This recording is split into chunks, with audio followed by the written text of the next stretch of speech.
성경개론 38페이지에 보시면 창세기 1장 28절이 있습니다. 창세기 1장 28절 제가 한번 읽어보겠습니다. 하나님이 그들에게 복을 주시며 그들에게 이르시되 생육하고 번성하여 땅에 충만하라. 땅을 정복하라. 바다의 고기와 공중의 새와 땅에 움직이는 모든 생물을 다스리라 하시니라. 그리고 출애굽기 6장 7절을 또 보겠습니다. 우리 책 한번 볼게요. 너희는 너희로 내 백성을 삼고 나는 너희 하나님이 되리니 나는 애굽 사람의 무거운 짐 밑에서 너희를 빼어낸 너희 하나님 여호와인 줄 너희가 알지니라. 민수기 요절을 레위기 요절을 한번 더 볼게요. 너희는 나의 성호를 욕되게 말라. 나는 이스라엘 자손 중에서 거룩하게 함을 받을 것임이니라. 나는 너희를 거룩하게 하는 여호와요. 이렇게 나와 있습니다. 오늘 저희들이 이제 한 달에 한 번씩밖에 못 뵀는데 둘째 주에 홈팅 교사 양성반에서 지금 이루어지고 있는 강의는 논리학입니다. 그러니까 논리적인 어떤 지식, 그것이 성경 개론을 통해서 완성되어 있다는 참 중요한 사건이죠. 그걸 저희들이 지금 살펴보고 있습니다. 그러니까 이때를 위해서 서양의 학문이 또 뭐 나름대로 그 지식의 그 방법들이 이때를 위해서 왔다 이런 생각으로 또 여러분들을 뵙게 됩니다. 이번 시간에 할 내용은 논증 가운데서요. 논증은 뭐와 뭐로 되어 있다 그랬죠? 근거와 주장으로 되어 있죠. 그러니까 더 많은 건 여러분들이 근거를 많이 제시하는 거죠. 근거와 주장을 만들어내는 이 단위가 뭐냐 하면 명제라고 얘기를 했죠. 자, 명제의 뜻은 뭐라고 했냐면 참과 거짓을 구분할 수 있는 문장을 명제라고 그럽니다. 그럼 성경에 나타난 모든 명제가 다 참이라는 말은 나머지가 참인 것이 밝혀지면 거짓인 것이 밝혀지는 거죠. 예를 들면 참의 반대가 혹은 참의 모순이 거짓이 되는 거죠. 예를 들면 태초에 하나님이 천지를 창조하시니라. 그러니까 하나님이 천지 창조주이시다가 참이면, 이게 참이면 하나님이 천지 창조주가 아니다라는 것은 뭐가 되냐면 거짓이 되는 겁니다. 그럼 여기 잘 보시면요. 주어는 다 똑같아요. 그죠? 그러니까 논쟁을 할 때 주어가 똑같다라는 말은 뭐냐면 이게 논제라 그래요. 논제. 논증의 제목. 아니면 논증의 문제. 논증의 문제가 뭐냐 하면 논제예요. 그럼 지금 이게 논제가 뭐냐 하면 하나님이 누구냐 이거예요. 여기서 보세요. 하나님이 누구냐가 우리가 받은 논증의 제목이라고. 문제가 되는 거죠. 이게 논증의 문제가 돼요. 거기에 대해서 이런 입장도 있고 이런 입장도 있는 거예요. 한 입장은 뭐냐 하면 하나님은 천지 창조주이시다라는 거고, 한 입장은 뭐가 있냐면 하나님은 천지 창조주가 아니다라는 거죠. 그럼 여기서 동일한 점은 뭐예요? 하나님. 이게 논제가 같은 거예요. 근데 여기서 우리는 하나님 얘기하고 있는데 부처가 천지 창조주다. 이거는 왜 안 된다는 거예요? 그건 제가 다루려는 논제가 아닌 거죠. 그러니까 처음에 이렇게 얘기를 할 때 논제가 뭔지를 분명히 해야 돼요. 그러니까 성경이 하나님의 말씀이다. 성경을 여호와 하나님의 계시다. 이렇게 말을 할 때는 이 문제를 검토하셔야 됩니다. 논증의 문제가 뭐냐. 자, 그러면 이게 만약에 참이잖아요. 하나님은 창조주가 아니다라는 게 참이 된다면, 예를 들면 이거는 뭐가 돼요? 반드시는 아닌데요. 반드시는 아닙니다. 이게 이제 복잡한 또 논리적 그런 게 있어요. 창조주가 아니기 때문에 당연히 천지창조이시다. 이거는 거짓일 확률이 많은 거죠. 무슨 뜻이냐면 내 말이 맞잖아요. 그러면 제 말이 맞으면 여러분들 말은 다 틀려요. 근데 잘 보세요. 재밌어요. 이게 논리학이라는 게. 여러분의 말이 틀렸다고 동시에 내 말이 맞을까요? 그건 또 아니에요. 그러니까 남이 틀렸다라고 하면 내가 맞는 게 아니에요. 근데 내가 맞으면 남은 틀려요. 내 주장이 맞잖아요? 그럼 남은 틀리게 되는데 남들이 틀렸다고 해서 내가 맞는 건 아니에요. 예를 들면 야당은 그러니까 참 쉬운 거예요. 야당은 하나만 물고 늘어져도 야당이 돼요. 그러니까 예를 들면 제가 여당의 어떤 정치인으로서 제가 10가지 주장을 했어요. 그럼 10가지 주장이 다 관철이 되면 다른 사람들 주장이 다 틀리게 되는데 반대로 야당은 그 중에 하나만 가지고 와요. 하나를 물고 뜯어도 한 놈만 팬다고 요즘 그러죠. 한 놈만 패가지고 한 10가지 중에 하나가 참이 아니다라고 증명을 해요. 그렇다고 해서 자기 주장을 따로 세우는 건 아니에요. 그게 야당이에요. 그러니까 야당은 뭘 안 세워도 돼요. 주장을 안 세워도 자유로운 거죠. 그렇다고 해서 그 사람이 가지고 있는 모든 게 또 동시에 어떻다? 다 맞는 건 아니에요. 이게 논리적인 어떤 이 약간의 좀 흥미로운 점이죠. 그러니까. 자, 다시 말씀드리면 하나님은 천지창조주이시다. 자, 라고 하는 것이 참이면 나머지 모든 것은 거짓이 됩니다.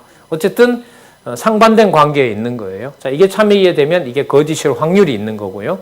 자, 어쨌든 그렇게 정리를 하시고 이게 바로 명제라는 거죠. 그러니까 명제는 참과 거짓으로 나누어지게 됩니다. 그러니까 참 아니면 거짓이에요. 참도 아니고 거짓도 아니면 뭐가 아니에요? 명제가 안 돼요. 그럼 그거는 뭐가 안 돼요? 논증을 될 수가 없어요. 그러니까 자기가 자기 말을 했을 때는 이게 논증이다라는 말은 자기 말이 틀리든 아니든 간에 그게 뭐여야 돼요? 명제여야 돼요. 참과 거짓을 구분할 수 있어야 돼요. 자, 근데 우리가 지난번에 사실을 살펴봤던 게 뭐냐면 연역 논증이었어요. 연역 논증이었는데 연역 논증은 지난번에 얘기할 때 자, 우리 한번 해볼까요?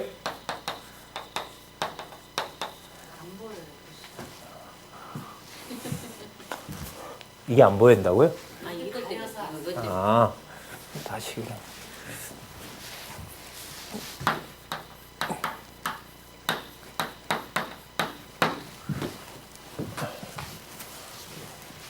지난번에 이제 연역 논증에 대해서 했는데 한번 해보도록 할게요. 주장을 먼저 한번 만들어 볼게요. 하나님은 창조주이시다. 창조주이시다. 이게 이제 주장이 되는 거예요. 그럼 이 주장에 대해서 뭐가 있어야 돼요? 주장에 대해서 뭐가 있어야 돼? 이게 주장이 되려면 아니 근거가 있어야 되죠. 근거가 있어야 되죠. 자, 그래서 이렇게 만들어진다 그랬죠. 여기다 적어볼게요.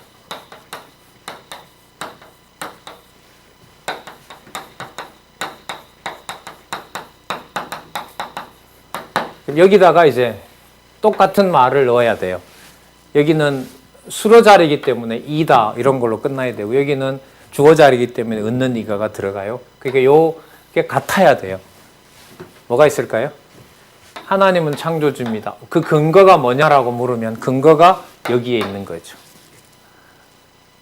하나님은 뭐다? 뭐뭇은 창조주다. 여기에 들어갈 말이 뭐가 있을까요?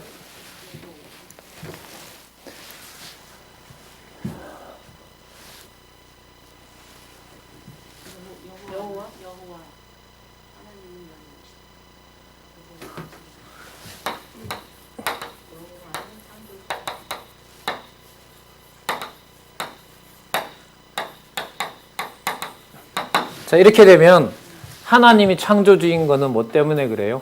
여호와라는 이걸 매개시킨다 그래서 매개념이라 그래요. 얘를 연결시켜줘요. 그러니까 뭐와 뭐를? 이것과 이것을. 1번과 2번을 연결시켜주는 게 뭐냐면 이 매개념이에요. 매개시켜준다. 그러니까 이게 또 뭐가 되는 거죠? 얘가 근거를 만들어내는 핵심 키가 되는 거예요. 그럼 여기 보시면 여기 낱말이 몇 개 있죠? 하나, 둘, 세 개가 아니고 네 개가 아니고 몇 개예요? 세 개인 거죠. 그럼 이게 설명하면 이렇게 되는 거예요. 낱말은 낱말은 세 개인데 문장이 뭐가 돼요? 세 개인 거. 낱말이 세 개인데 문장이 세 개인 경우가 뭐가 되냐면 연역 논증의 대표적인 거라고 볼 수 있어요. 그러면 사실상 하나님은 여호와이시다라는 데서부터 사실 이 내용은 다 들어가 있어요. 하나님은 여호와이시고 이게 없어도 돼요. 어떻게 보면 하나님은 여호와이기 때문에 하나님은 창조주이시다. 이렇게 봐도 되죠. 왜냐하면 여호와가 바로 창조주이시기 때문에 이게 논증, 대표적인 논증이죠. 그러니까 모든 문장은 전부 이렇게 만들 수가 있어요. 그래서 우리가 요약을 말할 때 한 줄로 요약해라. 두 줄 요약이란 말은 없어요. 두 줄은 반드시 세 줄이 나오게 돼 있으니까 몇 줄로 요약해라. 세 줄로 요약해라 그러는 거죠. 다섯 줄로 요약하라 이러면은 다섯 줄로 요약은 아니기 때문에 그런 주문은 안 해요. 그래서 얘기를 할 때 한 줄로 요약해라.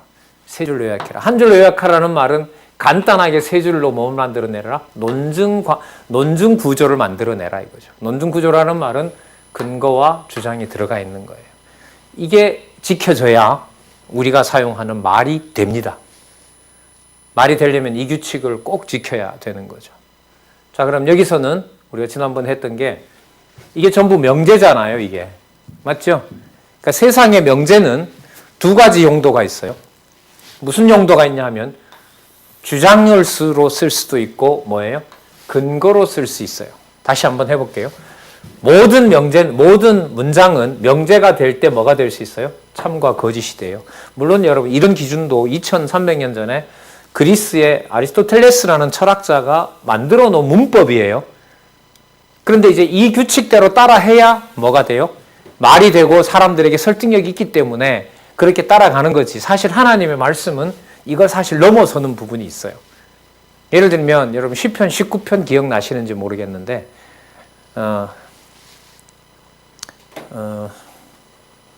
전하는 자의 소리가 없고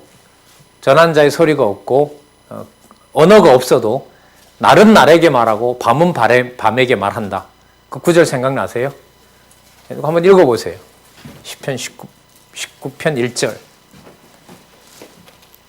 하늘은 하나님의 영광을 선포하고 세상은 그분의 손으로 하신 일을 나타낸다. 낮은 낮에게 말하고 밤은 밤에게 지식을 전하니 언어가 없고 말이 없으며 뭐가 없어도?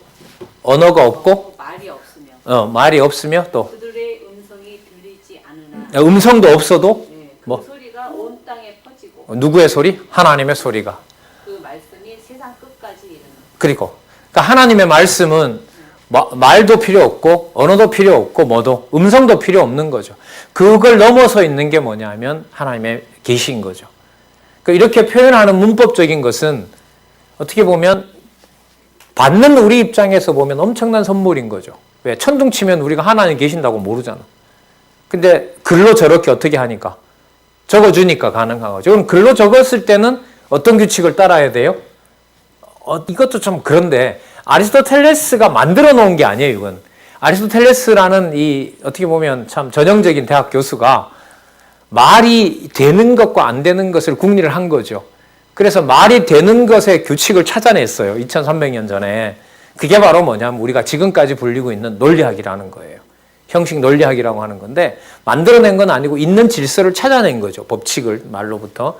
자, 그래서 우리가 그 한 부분을 보고 있는데 그러한 서양 사람들이 좀 그렇게 자랑스럽게 생각했던 논리적인 어떤 사고가 논리적인 이 주장, 그러니까 논증이라는 말은 논리적 증명이거든요. 논증을 하기 위한 학문이 여러분 이게 논리학이니까 논리학이란 말이죠. 그러면 그 논리학에서 서양 사람들이 의존했던 그 모든 것들이 언어가 가진 어떤 규칙의 정점이 어디에 있느냐, 무엇이냐, 그게 바로 뭐예요? 기록된 문자로 된 하나님의 말씀이라는 거죠. 이 성경에 와서 언어가 도대체 뭐고 왜 언어가 있었는지에 대한 그 비밀이 다 밝혀졌다고 보는 거예요. 이거는 뭐 유명한 대학을 간다고 해서 또 유명한 그 학자가 된다고 해서 자동적으로 알 수 있는 것이 하나님의 말씀이 아니라는 사실과 같이 가는 거죠. 그래서 언어로 표현된 지식의 체계가 사실 예수님 나중에 재림하시잖아요. 그럼 세상에 필요한 학문이 뭐가 있을까요? 없어야죠. 왜? 예수님을 아는 것으로 다 파악이 돼야 되는데 예수님을 파악하는데 다른 게 필요하다면 예수님은 그걸 모르는 거잖아요.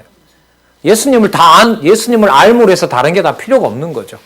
그런 시대가 온단 말이에요.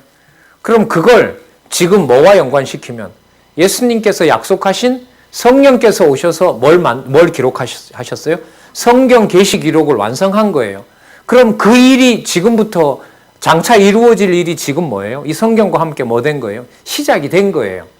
그래서 사도 바울이 얘기했던 유명한 말씀 있잖아요. 모든 것이 전부 뭐다?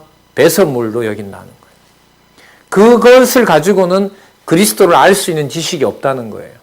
그런데 있는 것처럼 보여졌고 서양에 가면 그게 뭔가 치밀한 훈련을 받으면 된다고 생각했고 그게 여러분들 종교개혁 이후에 지금까지 300년 이상 유지되어 오고 있는 서양 신학인 거예요. 근데 현재 지금 다 드러났잖아요. 서양 신학을 하고 갔다 온 사람들이 그 전통을 배워와서 성경을 하나님의 말씀으로 확증하는 일에 기여한 것보다 갔다 온 사람들이 신학대학교나 대학에서 학생들을 가르치면서 성경을 더 모아놓은 게 아니라 어떻게 해놨다? 더 갈라놓았고 더 분열시켜 놨다는 것이 현재 주소인 거죠. 그럼 우리가 봤을 때 역으로 그럼 의미분석 성경개론이라는 이 논리는 뭘 말해주는 거냐? 갈라놓고 찢어놨던 모든 성경을 어떻게 한다? 모아놓는 거다. 모아놓는 거다. 그러면 아리스토텔레스를 좀 긍정적으로 말하자면 진짜 근거와 주장을 할 수 있는 것들이 서양에서는 그걸 필요하다라고 했지만 결과적으로는 했다 못했다. 못했다. 지어준 성경까지라도 어떻게 해버렸다. 다 찢어 말려버렸다. 그러면 이것을 모을 수 있는 진짜 아리스토텔레스가 정리해놓고 진짜 언어의 규칙 따라 가는 것이 무엇이냐, 어떤 것이었느냐를 2300년 전에 과제물로 냈는데 그게 예를 들면 1987년에 이 책으로 어떻게 됐다? 증명이 됐다. 자, 그럼 증명이 되려면 크게 보면 이걸 충족시켜줘야 돼요. 연역 논증도 충족시켜줘야 되고 사실 오늘 우리가 이제 시작할 내용이 서론이긴 하지만 귀납 논증이라는 게 있어요. 귀납 논증. 이 두 가지를 다 충족시켜서 근거와 주장의 관계가 완벽하게 설명될 수 있는 어떤 텍스트가 있잖아요. 그러면 그게 뭐가 돼요? 아리스토텔레스가 얘기하고자 했던 논리학의 그 언어의 규칙에 언어가 갖는 법칙을 가장 완벽하게 실현해 주는 책이 되는 거죠. 근데 그걸 성경이라고 강조만 했는데 그걸 실제로 증명을 했다 못했다? 못했다는 건데 이게 증명이 된 거예요. 그래서 이 논리학의 어떤 규칙을 여러분들에게 몇 가지를 소개하면서 이제 이것들이 의미분석 성경 개론에 와서 왜 완성이 됐는지를 우리가 살펴보려는 거죠. 그래서 이 의미분석 성경 개론의 첫 페이지에서부터 계속해서 이 저자가 서양 논리학을 그렇게 많이 공부한 게 아닌 걸로 제가 알고 있는데 성경에 대해서 대하는 내용이 진리 체계라는 말이 너무나 많이 나타납니다. 여러분 가지고 계신 그 성경 개론 한번 참고해 볼까요?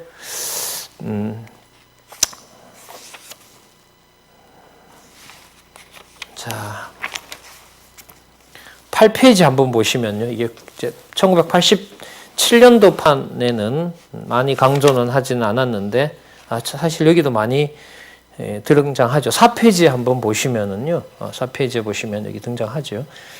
네 번째 줄에 한번 읽어보세요. 누가 나아가서는 그 이후부터. 나아가서는 성경 자체의 진리로 내실을 구축하지 못한 채 미숙한 교리 체계로 도전해 오는 인본주의 신학을 방어하기에만 몰두해. 세 번째 줄 끝에 보면 철학적인 논리 방법에 의한 교리 연구 이렇게 나오죠. 네. 그럼 여기는 뭐냐면 철학적인 논리 방법인 거예요. 그럼 이걸 바꾸게 된다고 하는 건데 저자는 뭘로 바꾸는 거죠? 신학적인 논리 방법인 거죠. 그럼 여기 논리 방법이라는 말이 벌써 나오죠. 논리 방법 이런 말은 잘 안 씁니다만은 이 저자는 그 고민을 해서 이렇게 만들어 놓은 거죠. 그러니까 논리 방법이란 말은 논리적 규칙을 가지고 사용하는 학문적인 방법. 이걸 좀 풀자면 논리 방법이라고 할 수 있고요. 5페이지에 가셔서 두 번째 단락에 두 번째 줄 한번 읽어보시면 언약과 성취 섭리를 내포하는 언약 성취사 중심으로 그 다음 볼까요? 일관성 있게 논리적 체계를 세웠다. 이렇게 말하죠. 여기 보면 일관성 있는 논리적 체계라는 말이 나오죠. 그러면 1987년도에 나왔던 의미분석 성경개론의 첫 페이지에 나타나는 말이 뭐예요? 바로 논리적 체계인 거예요.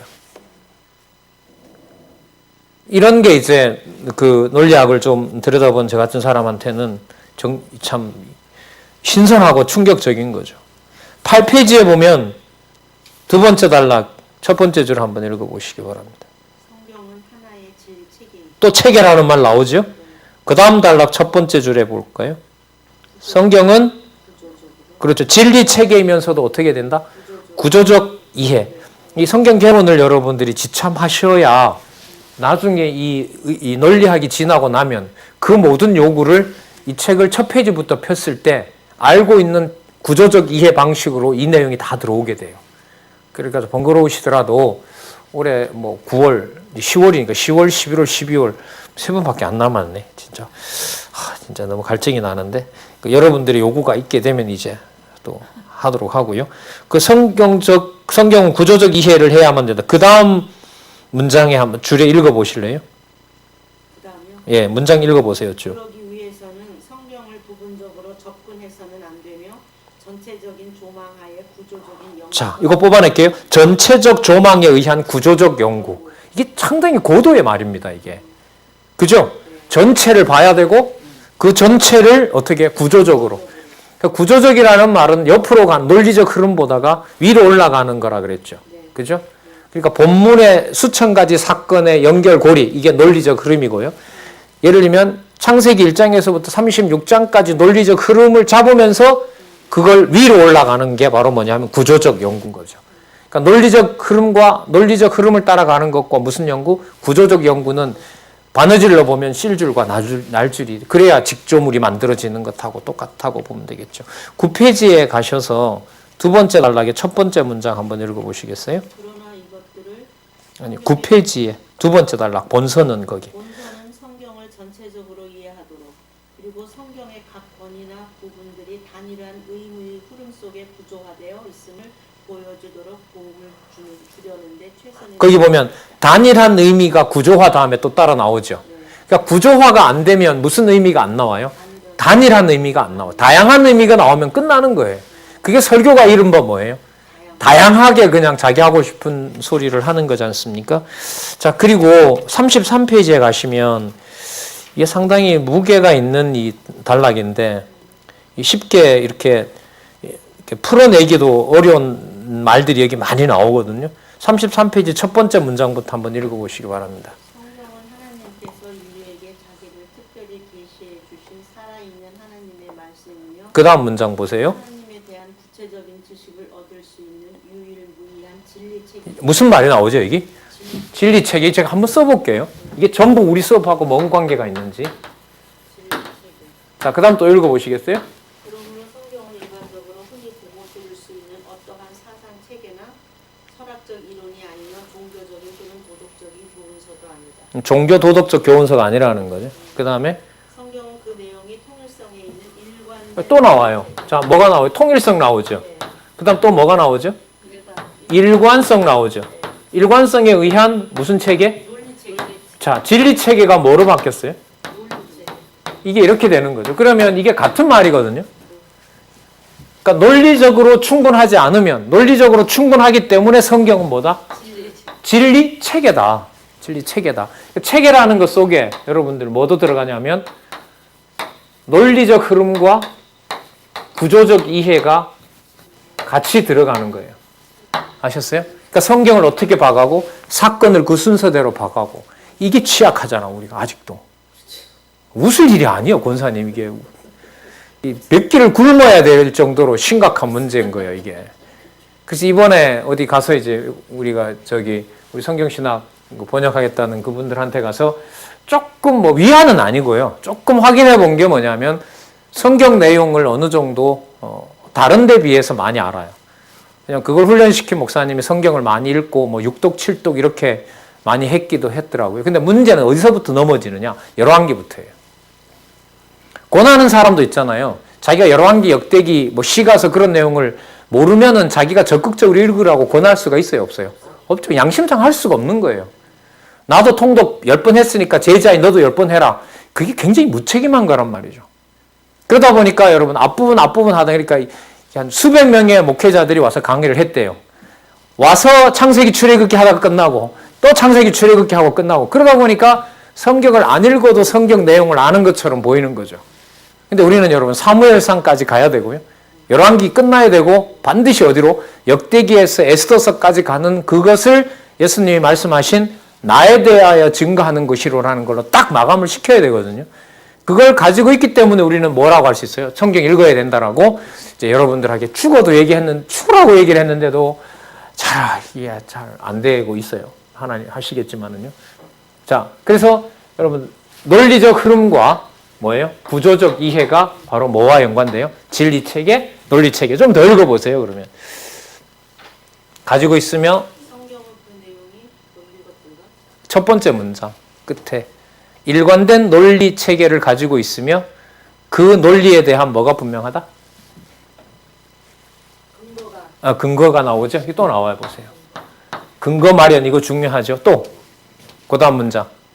진리는 반드시 일관된 분명한 논리와 그에게 확실한 근거를 확보하고 있어야 한다. 네. 그런데 성경은 진리로서 갖추어야 할 일관된 논리와 근거. 자, 일관성 여기 나왔네요. 그죠? 계속 반복되죠. 그 다음. 그 내용 자체 안에 완벽하게 모두 확보하고 있어서 진리로서의 구비 조건을 충분히 갖추고 있는 신적 계시성이다. 자, 거기 보면 그 완벽하다라는 거 나왔죠. 두 번째 줄에 보면 분명한 나왔죠. 그 다음에 충분히라는 말이 나왔죠. 그래서 이걸 다르게 말하면 명료성. 아까 명확하다 그랬고 또 완벽하게 모두 확보했다 했죠. 무슨 성? 완전성. 그 다음 충분하다 그랬죠. 무슨 성? 명료성과 완전성과 충족성을 만들어내려면 뭐가 분명해야 돼요? 근거. 그 내가 말하는 것에 대한 성경적 명제의 주장의 근거를 다른 데서 가지고 오면 성경적 근거가 될 수 있어요? 없어요? 없죠. 그러면 어디 걸 가져와야 돼요? 성경적 근거를 가져와야 돼요. 그럼 뭐가 생겨요? 논리 체계가 생기는 거죠. 어디에 기반을 둔? 성경에 기반을 둔. 그걸 진리 체계가 되는 거고요. 그 진리 체계를 갖췄다라는 말은 아까 어떻게 이해하는 거죠? 논리적으로 흐름을 이해하는 것이고 구조적으로 이해하는 체계가 되는 거죠. 그러면 전체적으로 뭘 가지고 있어요? 전체성인 거죠. 네, 전체성, 통일성 이렇게 되는 거예요. 이게 다 같은 말이 되는 거예요. 물론 맥락에 따라서 조금씩은 다른데 이게 전체성이 돼요. 그 전체성은 전체적으로 뭐예요? 통일되어 있다는 거고요. 의미로 보면 어떻게 되어 있어요? 아니, 주제가 처음부터까지 일관되고요.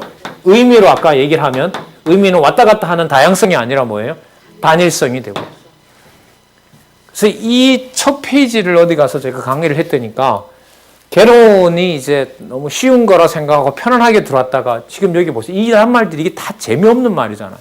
그리고 다 이게 무게가 있는 말인 거예요. 학문에 있어서 철학을 공부해 나갈 때 이거 진짜 논리학의 모든 명제들이 그 문제들이 여기 있는 한 10개 개념 속에 다 들어있어요. 예를 들면 뭐 어떤 철학자를 얘기했잖아요.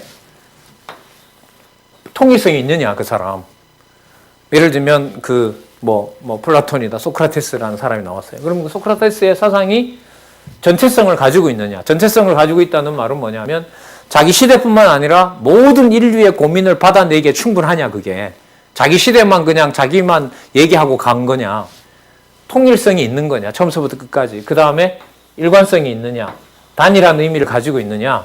그러니까 그리스 시대 사람이지만 모든 인류에게 다 해당되냐. 전부 이런 문제거든요. 체계. 어떤 체계를 가지고 있느냐. 그 체계가 다른 체계도 다 쌀 수 있느냐. 그렇죠? 그리고 왜 책을 그렇게 썼느냐. 그 다음에 뭐가 나오고 그 다음에 뭐가 나오고.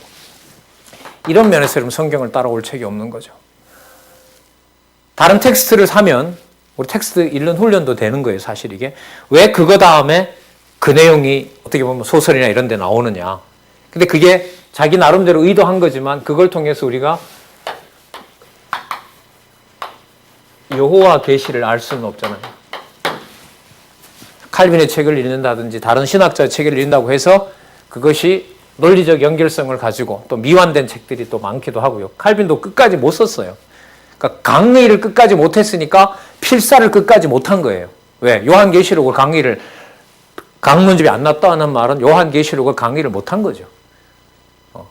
그러니까 결론을 안 낸 상태면은 모든 게 다 끝나는 거예요, 사실. 다 끝나요. 그 현대 최고 신학자라고 하는 칼 바르트도 목차만 잡아놓고 결론 끝에 두 권 못 쓰고 끝났어요. 그럼 다 끝난 거예요. 뭘 말하려고 했는지 결론을 못 맺은 거죠. 어떻게 보면 이 정도 선에서 끝나고 자기 건강 선에서 결론을 내렸어야 되는데 결론이 나오나요? 묶어지질 않는데 이렇게 묶으면 이게 삐져나가고 이렇게 묶으면 이게 삐져나가고 그 모든 것들을 여러분들 이 책은 전부 다 해결하고 있다는 거죠. 이게 여러분들 뭐냐 하면 성경이 진리인 것을 충족시켜주는 세 가지 요소. 명료성, 완전성, 충조성. 이게 여러분들 신학 첫 시간에 교의학 시간에 서론에 나오는 성경이 과연 명료하냐, 완전하냐, 충족성을 가지고 있느냐. 서로 충돌이 일어나고 다양한 게 그냥 나타나고 왔다 갔다 하고 그럼 이게 다 무너지는 거죠. 참 딱딱한 내용들이잖아요, 이 말이. 그런데 이 말을 이 저자가 처음에 이렇게 해놓은 이 페이지를 제가 소개했더니까 그 듣는 분이 너무너무 힘들어하는 거예요. 이런 거 있는지도 몰랐고 그냥 말씀만 공부하면 되지. 그럼 저자가 이걸 쓸데없이 적어놓았고 그럼 필요 없으니까 다음부터 뺄까요?出版사도 연락해서 실제로 어려운 말이 맞다고 이게. 그런데 저자는 이 개념을 쓰면서 머릿속에는 뭐가 있어요 지금? 빨리 창세기부터 계시록을 소개하려는 게 차 있다 보니까 이런 개념을 자유롭게 쓰면서 어떨 때는 막 만들어내요. 여러분 이게 논리체계, 진리체계 이런 말 잘 안 써요 이게. 이게 어떻게 보면 공부하는 나중에 후배들이 저자한테 물어봐서 이게 무슨 뜻인지 나중에 각주를 달고 뭐라 풀어나와야 될 개념들이에요. 이걸 지금 아무도 하고 있지 않는데 이게 나중에 시간이 지나서는 나중에 어떤 후배들이 만약에 서양이나 이런 학문을 하고 하잖아요. 이런 말 안 쓴다. 이런 말이 어디 있냐. 그럼 빼라. 그러면 끝나는 거죠. 그날로. 저자의 의도가 전달이 안 된 거예요. 이런 게 많아요. 그러니까. 성경신학 우리 총서에 보면 이렇게 풀어야 될 말들이 많다고요. 자, 그러면 간 사람은 어떻게 보면 다행히 이런 말들을 알고 성경도 좀 이렇게 좀 보면서 이 개념이 의미하는 바가 뭔지를 이렇게 좀 풀어낼 수가 있고 여러분들에게 소개를 드리는 겁니다. 자, 그러면 다시 와서 우리 어쨌든 서론이니까요. 아까 살펴봤던 거 이거 있잖아요. 이 내용에 보면 이게 주장과 근거로 되어 있고 여기 보면 모든 낱말은 이렇게 돼요. 낱말이 아니라 개념이라고 그럴게요. 이런 게 개념이죠. 이게 전부 개념 아니에요. 이런 거 빼면 이런 걸 뭐라 불러요? 여기 국문과 출신 있잖아요. 그죠? 이거 조사라 그러잖아요. 조사라는 말이 무슨 뜻이에요? 이게 조자가 무슨 조자죠? 도울 조자죠. 그러니까 품사가 되도록 도와주는 거예요. 말이 되도록 도와주는 거예요. 은는 이가. 은이라는 뜻은 있어요? 는, 이 이런 거는 뭐가 없어요? 의미가 없어요. 그죠? 근데 의미가 없는데 제가 만약에 여러분들한테 개념, 하나님, 여호와, 진리, 체계, 구조, 그 다음에 명제, 끝 이러면 어떻게 돼요? 저 뭐 하려는 거죠? 그럼 뭘 넣어야 돼요? 꼭? 이 조사를 넣어야 되는 거죠. 조사를 꼭 넣어야 돼요. 자, 그러면 조사가 중요하지만 조사를 빼고 개념은 여러분 이게 전부 개념이죠. 그럼 개념에다가 조사의 도움을 받으면서 개념들을 모으게 되면 뭐가 만들어져요? 문장이 만들어져요. 문장 중에 참과 거짓이 되도록 내 주장을 하게 되면 뭐가 성립해요? 명제가 만들어지게 돼요. 그러면 우리가 무슨 생각을 하잖아요. 말을 하기 전에. 생각을 하게 되면 머릿속에 생각하는 대상이 나타나죠. 맞죠? 자, 가을 이러면 뭐가 있어요? 진짜.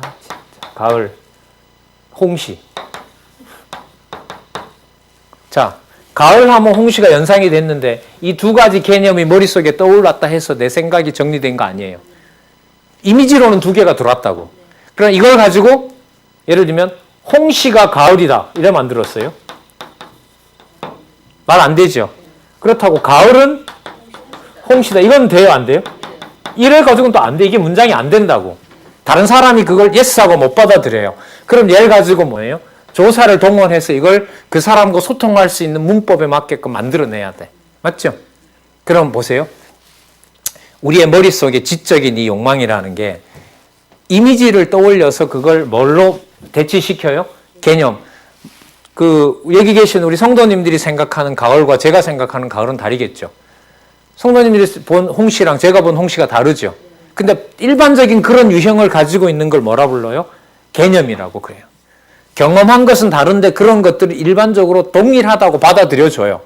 근데 동일하게 받아들이는 그 과정이 사실 뭐냐면 이게 귀납 논증이거든요. 다 연관이 되는 거예요, 이건. 자, 어쨌든 그 개념을, 머릿속에 개념은 있지만 그 개념을 다른 사람들과 소통하기 위해서 여기다 조사를 넣고 내가 혼자 경험을 미리 했지만은 그걸 여러분들과 소통하기 위해서는 뭐 해야 돼요? 조사의 도움을 받아서 문장을 만들어내요. 그리고 그 문장을 만들 뿐만 아니라 문장에 문장을 붙여 나가면서 뭐 증명은 아니라도 글을 적어 나간다는 것 자체가 자기의 생각을 뭐 하는 거죠? 다른 사람들에게 소통하기 위해서 교통할 목적으로 전달하게 되잖아요. 그러면 여러분 그게 문장이 되고 특히 나는 지금부터 내가 주장한다라고 하면 참과 거짓이라는 부담을 갖게 돼요. 이건 틀려도 되고 안 읽어도 되고 맞아도 되고 이런 거라면 부담 없어요. 예를 들면 뭐 에세이를 편안하게 썼어요. 그럼 자기 생각을 적은 거기 때문에 나 이래 생각 안 한다 그러면 끝나는 거죠. 그러나 내 주장이 맞다라는 주장을 하려면 단순한 문장이 아니라 뭘로 넘어와요? 명제로 넘어오게 되고 명제로 넘어오게 되면 어디로 갈 수밖에 없어요? 논증으로 갈 수밖에 없어요. 왜 논증에서 명제는 논증으로 갈 수밖에 없느냐? 잘 보세요. 이게 전부 명제잖아요. 맞죠? 자, 하나님은 창조주이시다. 이것도 명제고 여호와는 창조주다. 이것도 명제고 하나님은 여호와시다. 명제고 명제라는 말은 하나님은 창조주이시다가 맞으면 창조주는 하나님이 아니다라고 하는 말은 틀린 말이 돼요. 그러니까 나타난 명제가 맞다 아니다라는 부담을 가지는 것이 바로 뭐냐면 명제라 그랬죠. 그래서 우리가 명제로 제시해라 이 말은 뭐냐면요. 네 주장하는 바가 뭐냐라는 말하고 똑같아요. 난 그냥 그래 말했는데 그럼 부담 없어요. 명제로 제시해라 이 말은 너가 지금 단지 얘기를 하는 거냐 그걸 너의 뭐로 주장으로 생각하느냐 이 말인 거예요. 자, 근데 제가 주장만 썼는 건데 여기서 보면 잘 보시면 이것도 명제죠? 맞죠? 이것도 명제죠? 이것도 명제죠? 명제를 보면 명제는 두 가지 용도가 있어요. 주장이 될 수도 있고 근거도 될 수 있어요. 반드시 그래요. 그럼 이렇게 되죠. 우리가 뭔 생각을 했어요? 자, 어떤 생각을 했어요? 뭐 가을이 나오니까 여기다 한번 이렇게 말해 볼게요. 자, 가을은 이렇게 할게요. 가을은 뭐다? 뭐라고 할까요? 이것도 쉽지 않네. 그러니까 아름답다 이러면 이건 감정적인 거기 때문에 명제적인 주장을 하기에는 불리해요. 그러니까 이게 어려운 거죠. 누구나 다 가을을 공감하는데 그것을 뭔가 논리적 주장을 한다는 것은 이게 쉬운 문제가 아니에요. 그럼 성경은 뭘 받아내느냐? 이래도 되고 저래도 되는 다양성이 아니라 모든 사건과 모든 낱말들이 수천 가지 사건이 이 내용에 의하면 이 저자의 처음 시작으로 보면 그게 뭐라는 거죠? 논리여야 되고 그게 논리라면 뭐가 돼야 되고 논증이어야 되고 논증이 되려면 거기에는 반드시 뭐가 있어야 되고 근거가 받쳐줘야 그게 뭐가 된다? 주장이 된다 이거죠. 그럼 이게 왜 필연적으로 가게 되느냐 한번 보세요. 자, 가을은 낙엽이 지는 계절이다. 그죠? 이렇게 잎이 지는 계절이다. 자, 낙엽이 지는 계절이다. 이렇게 됐어요. 자, 우리 기억을 하실까요? 이게 S고 이게 서술어예요. P라는 것 속에 가을이 들어가죠. 계절 속에 뭐가 들어가요? 가을이 들어가죠. 그러니까 그 계절 속에 봄도 있지만 낙엽이 진다라는 수식어를 받으면서 이게 명제가 되는 거죠. 그러니까 P가 항상 S를 보호해줘야 내 말이 명제가 될 수 있어요. 가을은 예를 들면 가을은 폴이다. 이거는 번역이죠. 그걸 명제라고는 하진 않아요. 번역이 명제가 될 수는 없는 거예요. 자, 그럼 가을은 계절 중에서도 낙엽이 지는 계절이라 했잖아요. 그러면 이게 두 가지 가능성이 있는 거예요. 이게 뭐가 될 수 있고 주장이 될 수 있고요. 동시에 얘가 뭐가 될 수 있냐면 근거가 될 수 있어요. 그 용도가 그래요. 그러니까 어떤 이미지는 진리 주장을 하기 위해서는 어디로 간다? 명제로 만들어진다. 명제로 만들어지면 그 명제가 주장이 될 수도 있고 근거가 될 수도 있다. 그럼 이걸 주장으로 먼저 쓴다면 뭘 만들어내야 돼요? 이걸 주장하려면? 가을은 낙엽이 지는 계절이다라는 것을 주장하려면 뭘 만들어내야 돼요? 예? 이걸 주장하려면 뭐 목소리만 크게 하면 돼요? 아니죠. 낙엽만 수북이 모아놓으면 돼요? 안 되죠. 그건 뭐예요? 근거가 있어야 돼요. 자, 그럼 이렇게 해볼게요. 가을은 주어 자리에 있으니까 이렇게 넣어볼게요. 가을은 낙엽이 지는 계절이다. 예를 들면 줄여서 낙엽이 필요하다 이래 합시다. 자, 계절인 걸 누구나 다 알고 있으니까 이걸 칠 일은 없어. 무슨 말인지 아시겠어요? 계절이 아니다라고 부정할 사람은 없고 문제는 수식하는 예야. 요거죠, 그죠? 요건데 이걸 종차라 그러는 건데 이건 나중에 설명하고요. 요 수식하는 이 부분이 문제인 건데 그러니까 핵심은 뭐냐 하면 낙엽인 거예요. 낙엽이 진다. 맞죠? 낙엽이 진다. 자, 그럼 여기에 뭔가를 찾아내면 이 명제에 대해서 내가 뭘 만드는 거죠? 근거 만드는 거. 여기 답이 있을까요? 없을까요? 딱 하나의 답이 있을까요? 없을까요? 딱 하나의 답은 없어요. 왜? 여기 계신 분들 나를 포함해서 5사람이 여기에 자유롭게 넣어도 돼요. 왜? 이게 바른 명제가 된다면. 그러나 무한대로 열려있는 것도 아니에요. 그죠? 아무 말을 막 집어넣는다고 이게 성립이 돼요? 안 되는 거죠. 그럼 예를 들면 이것 보면 가을은 낙엽이 지는 계절이라는데 예를 들면 그 열대우림 지역에 항상 사시사철 나무가 푸른 지역에는 그때 약간의 온도 변화가 오는 것도 자기네들이 뭐가 왔다고 할 수 있어요? 가을이 왔다고 할 수 있기 때문에 반박의 여지가 있는 거죠. 우리는 가을이 돼도 뭐가 안 진다? 낙엽이 안 진다. 그 반론이 있을 수 있기 때문에 이걸 방어하려면 뭘 만들어야 돼요? 근거를 만들어야 돼요. 그럼 지금 예를 들어보면 어떤 말을 하나 해놓고 글을 안 쓸 수가 없겠죠. 내 말을 그냥 확 묻어버리려면 그 말 해도 되고 안 해도 되고라고 묻어버리려면 상관이 없는데 근데 이렇게 되면 자기가 말을 안 해서 그렇지 내가 뭔가를 표현하는 것을 더 하고 싶다라는 욕망이 사라지는 건 아니에요. 맞죠? 내가 주장이 좀 어설펐을 뿐이고 내가 그 다음 못 이어갔지 내가 원래 주장하려는 바는 속에 숨겨져 있을까요? 없을까요? 숨겨져 있는 거예요. 그러니까 이게 숨겨져 있다는 말은 뭐냐 하면 해도 되고 안 해도 되고 아니라 그렇게 반드시 갈 수밖에 없다는 거예요. 자, 그럼 여기 한번 잘 보시면 뭘 넣을까요? 낙엽이 진다. 뭐뭐는, 은는, 이 가가 붙어야겠죠?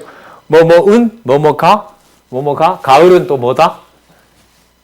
이 아주 단순한 사실인데 이게 어렵다니까, 이렇게. 가을은 이게 또 맞아야 돼. 맞죠? 이것도 맞아야 돼. 자, 그러면 가을에는 비가 내린다. 조금 변화했어요. 자,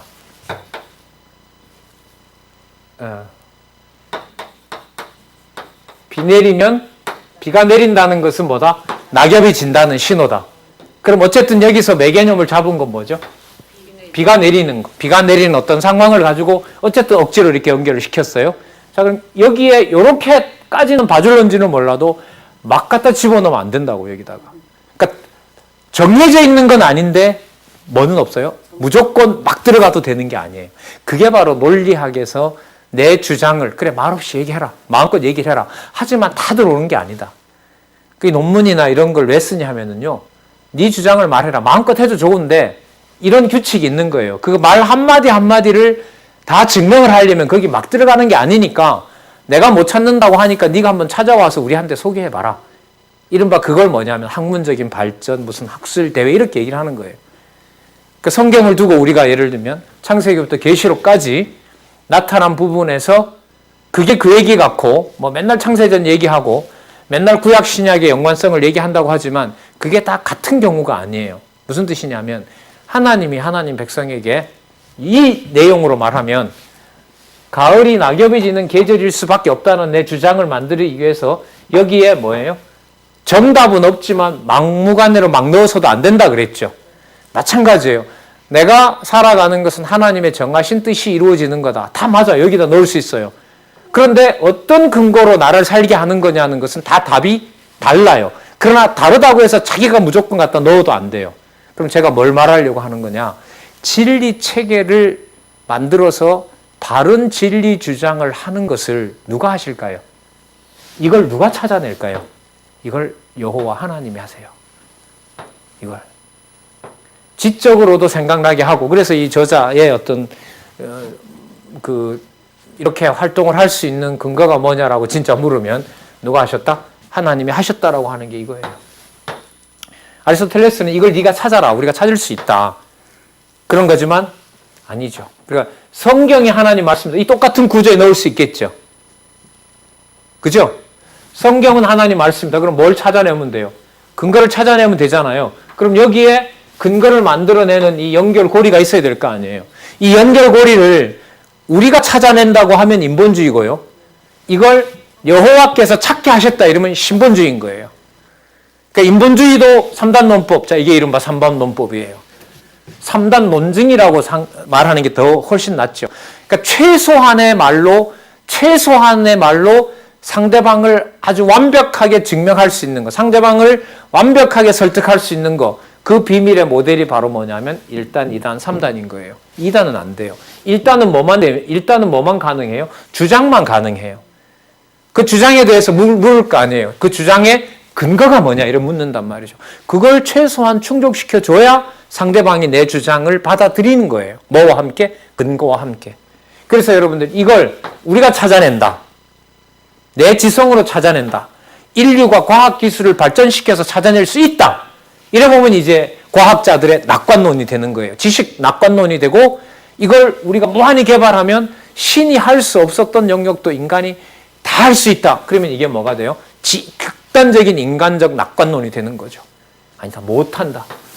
아무리 인간이 과학을 발전시키더라도 성경을 하나님의 말씀으로 깨닫게 하는 것은 성경에 약속되어 있는 대로 성령께서 깨닫게 하신다. 이래 되면 어디로 가요? 이게 신본주의로 가요. 근데 재밌는 게 뭔지 아세요? 뭐라고 넣다 하더라도 결론은 뭐가 똑같을까? 이건 똑같아요. 뭐 다 하는 건 다 못 넣지만요. A를 넣어요. 그럼 뭐가 돼요? 가을은 낙엽이 진다로 떨어져요. B를 넣어요. 상관없어요. 이건 뭘 넣어도. 틀린 걸 넣어도 상관없어요. 이거 지난번 얘기했잖아요. 이거 한번 넣어볼까요? 낙엽이 진다. 낙엽이 진다. 예를 들면 여기다 뭐 할까요? 눈이 내리면, 이거 좀 그런가? 뭐 하여튼 만들어 볼게요. 눈 내림은 낙엽이 지는 것이다. 말 돼요? 안 돼요? 안 되죠. 가을에는 눈이 내린다. 아니죠. 틀렸죠. 그런데 뭐가 맞아요? 따라서 가을은 낙엽이 계절이다. 맞잖아요, 이게. 그럼 잘 보세요. 이게 뭔 얘기를 하려는 건가? 그러니까 논증의 주체가 누군가를 보세요. 그러니까 내가 하나님의 앞에 올바른 신앙 고백을 하는 것의 원천이 나인지 여호와인지를 보자고요. 여기에 맞게 들어가건 틀리게 들어가건 결론은 어때요? 다 똑같아요. 전부 다 뭘 주장해요? 우리 전부가? 가을은 낙엽이 지는 계절이다 주장해요. 근거가 뭐냐라고 물으면 다 틀려요. 그 중에 맞는 것도 있지만 뭐예요? 완전히 틀린 것도 있어요. 그럼 뭐가 틀렸는데도 뭐는 맞게 나와요? 근거가 틀렸는데도 맞는 주장이 있다니까. 이게 심각한 거죠. 근거가 틀렸는데 주장이 맞다라는 말은 남을 속이는 거예요. 맞잖아요. 이게 사기꾼 아니에요, 이게. 예. 결론으로 보면 목사도 예수 믿으면 부자 된다 그러고, 사기꾼도 이거 투자하면 부자 된다 그러고, 다 결론은 내가 봤을 때 뭐예요? 뭐 하면 부자 된다는 거야. 거기에 미쳐버리면 전부 다 속는 거죠. 여기 가서 속고 저기 가서 속고. 자, 그럼 여기에서 성경과 관련된 얘기를 무조건 찾아 넣는다고 해서 여러분 이게 올바른 성경의 근거를 둔 게 될까요? 안 돼요. 그럼 이 근거를 찾아진 대로 그대로 믿어지게 하면서 가을이 낙엽이 지는 계절이다를 통해서 하나님을 배우려면 여기에 맞는 근거를 누가 찾아줘야 돼요? 여호와께서 찾아줘야 돼요. 이걸 우리가 성경신학에서 인식의 주관자가 누구다? 여호와다라는 말이 되는 거예요. 그럼 예를 들면 제가 찾아 놓는다고 해서 그게 동시에 다 제가 항상 맞는 말이 될까요? 안 될까요? 안 돼요. 안 됩니다. 안 돼요. 근데 우리가 그걸 착각하거든. 오늘도 어떤 분이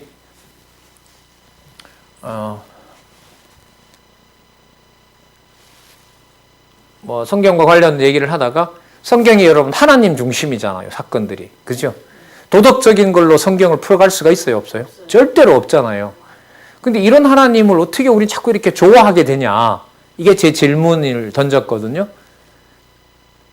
그래서 제가 진짜 몰라서 던지는 거예요 라고 하니까 거기 있던 어떤 자매님이 저를 보고 뭐라고 하냐면 강사님 알잖아요 이러는 거예요. 아니 저 모른다고. 알 수도 없다고. 그걸 답을 하라고 하면 성경에 몇 가지를 찾아서 얘기는 할 수 있어도 그런 하나님이 나에게도 믿어지고 좋다라는 건 다른 문제라고. 그렇게 설명을 했거든요. 이게 바로 그 문제인 거예요. 맞는 걸 넣는다 하더라도 틀린 걸 넣어도 맞는 것처럼 보이고요. 맞는 것처럼 넣는 걸 넣어본다 하더라도 그 주장이 그게 하나님 중심인지 인간 중심인지를 내 스스로 판단이 될까요? 안 될까요? 안 돼요. 그럼 된다고 하면 아리스토텔레스 말대로 우리가 어떤 걸 딱 만들어 놓으면 그게 영원불변한 진리가 된다. 근데 아리스토텔레스는 그런 말 한 적은 없거든. 단지 자기는 뭐예요? 이렇게 말이 되는 구조를 정리할 뿐인 거죠. 근데 이걸 워낙 정리를 잘 해놔가지고 다른 모든 분야는 다 발전을 했는데 이거 논리학 2300년 동안 하나도 발전 안 했어요. 그 말은 뭘 해놓은 걸까요? 완벽하게 다 해놓은 거죠.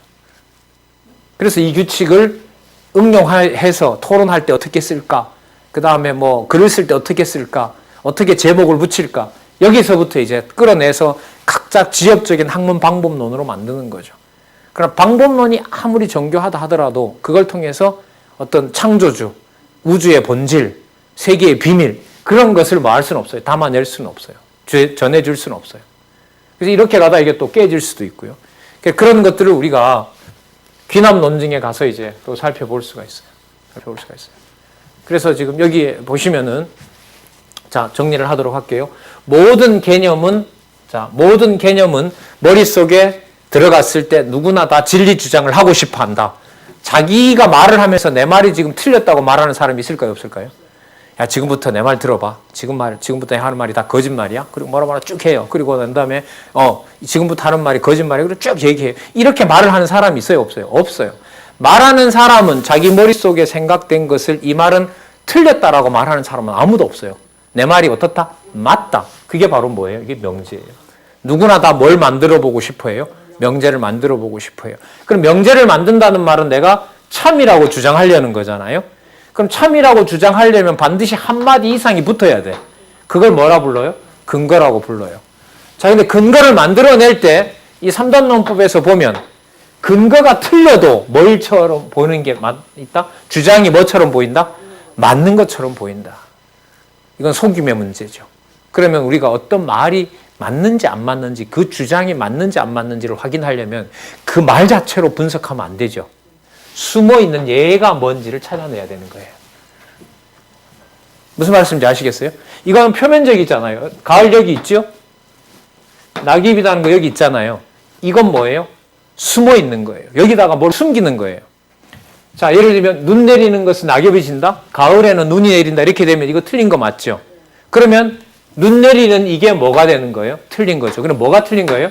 근거가 틀린 거예요. 논리학에서는. 그 주장이 맞다 아니다라는 게 아니라 그 주장이 왜 틀렸는지는 그 사람이 생각하는 뭐가 근거가 뭔지를 파고 들어가야 돼. 이게 보이지 않는 거죠.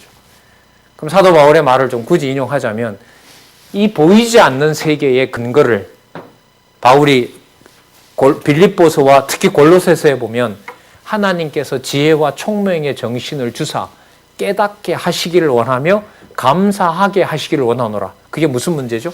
눈에 보이는 교회를 사도 바울 눈이나 그 성도들이 함부로 평가하지 말고 창세전 그리스도 안에서 세워놓은 교회인 것을 하나님께서 생각나게 하시고 하나님께서 깨닫게 하기를 원합니다라는 게 골로새서 앞부분에 나타난 하게 해주시라는 기도가 바로 이거라고 할 수 있어요. 그러니까 근거를 예를 들면 좀 신앙적으로 말씀을 드리면 하나님의 택한 백성일 때 하나님에게 신앙이 자라는 것에 대한 근거를 누가 마련해 주신다?